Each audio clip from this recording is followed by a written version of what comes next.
mampus. Dekat mana arah tuju kita? Saya pergi dengan rakan-rakan. Selepas Ilahat Datu, kami naik bot pergi Nunukan. Kemudian kami naik bot pergi ke Tarakan. Dan kami pergi kepada ibu kota Nusantara.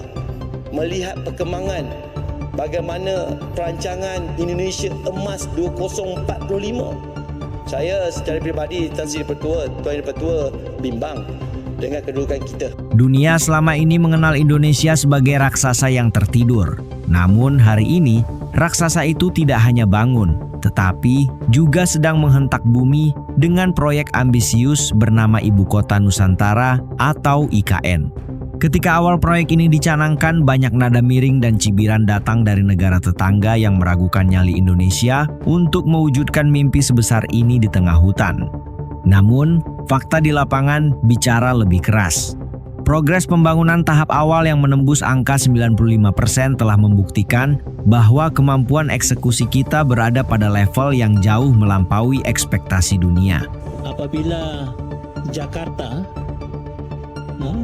beralih ke Kalimantan, Nusantara, limpahan ekonominya akan datang Sabah dan juga Sarawak. Maksudnya demand rakyat memang ada.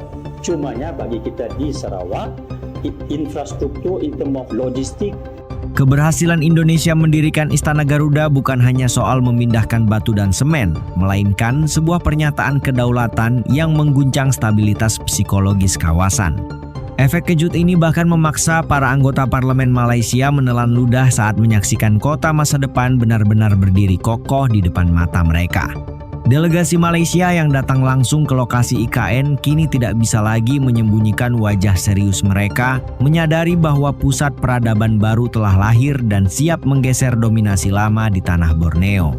Kalau benarlah Malaysia menghadapi masalah besar, katanya Malaysia rekomen seorang untuk hantar duta ke Indonesia, Indonesia tolak. Dan katanya dia rekomen juga untuk ke satu lagi Switzerland, juga ditolak. Dan tak pasti lagi kita akan soal di parlimen nanti. Kalau benar ini berlaku, artinya Malaysia berada di tahap yang cukup. Indonesia pun sedang meningkat. Hari ini, mana berita tadi, dia telah umumkan bajet untuk pindahkan ibu kota Indonesia, Jakarta ke Kalimantan. Lebih 300 bilion belanja nanti akan dibuatkan ibu negara baru. Sekarang di Jakarta, minimum upah untuk buruh di sana sudah $400. $400 lebih kurang 1.700. Dan orang di sekitar Jakarta takkan datang lagi bekerja di sini kerana upah di sana lebih tinggi. Yang akan datang di sini daripada pulau-pulau yang jauh daripada Jakarta. Dengan perkembangan ekonomi yang berlaku di Indonesia, kita nak dapat orang gaji pun payah. Sekarang 1.300 hingga 1.500. Dan nak kena bayar agensi, kita kena habis dekat 10,000. Barangkali kalau mereka tuntut sampai dekat 2,000 nanti, rakyat kita pula akan pergi bekerja di Indonesia.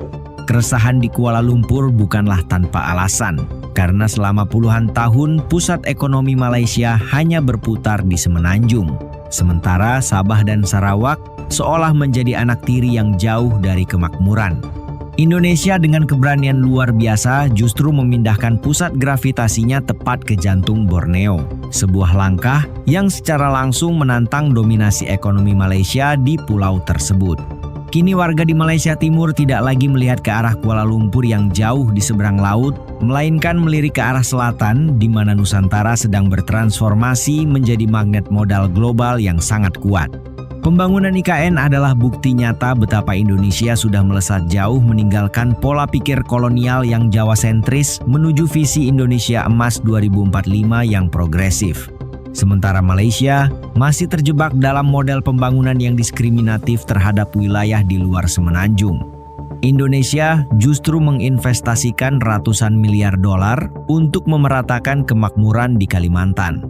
Ketimpangan ini menjadi cermin retak bagi pemerintah pusat Malaysia karena warga mereka kini bisa melihat langsung dari balik perbatasan betapa megahnya fasilitas masa depan yang sedang Indonesia bangun.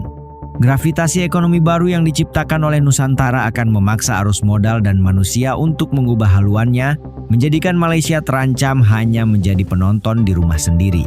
Uang itu pragmatis. Ketika Indonesia menawarkan kepastian hukum serta infrastruktur kelas dunia di IKN, maka loyalitas ekonomi para pengusaha di Borneo akan berpindah dengan sendirinya ke pangkuan Pertiwi. IKN bukan sekadar kantor kementerian, melainkan epicentrum peradaban baru yang akan menjadi pusat komando ekonomi digital dan logistik di jalur perdagangan internasional yang strategis.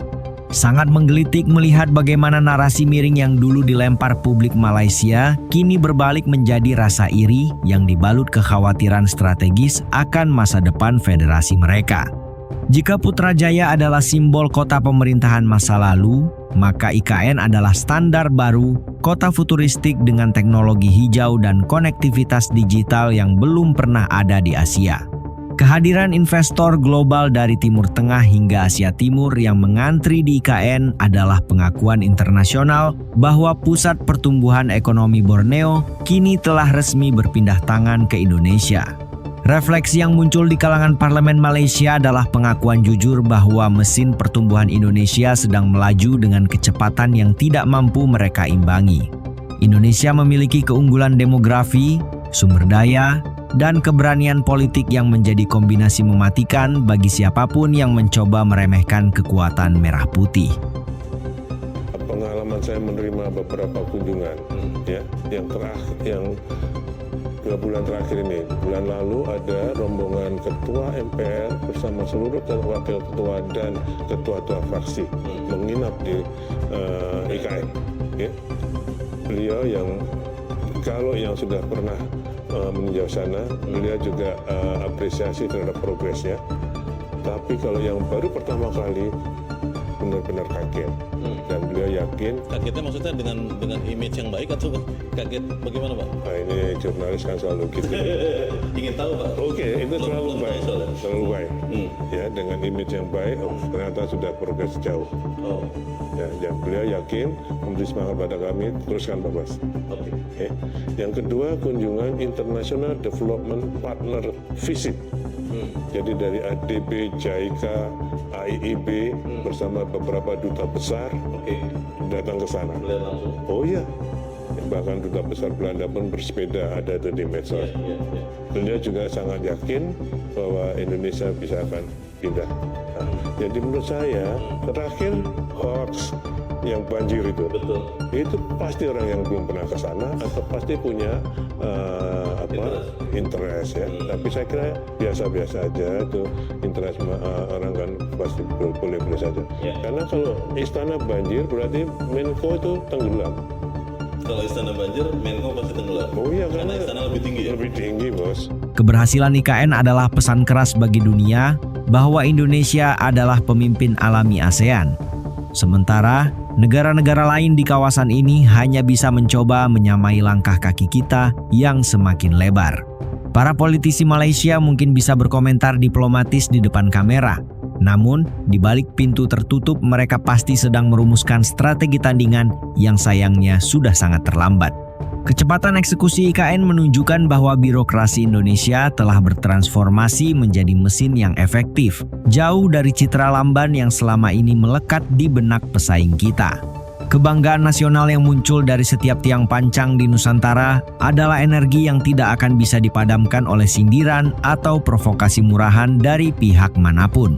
Pada akhirnya, sejarah akan mencatat bahwa Indonesia telah melakukan lompatan kuantum yang membuat negara tetangga tersentak dan menyadari bahwa posisi mereka tidak lagi aman di puncak.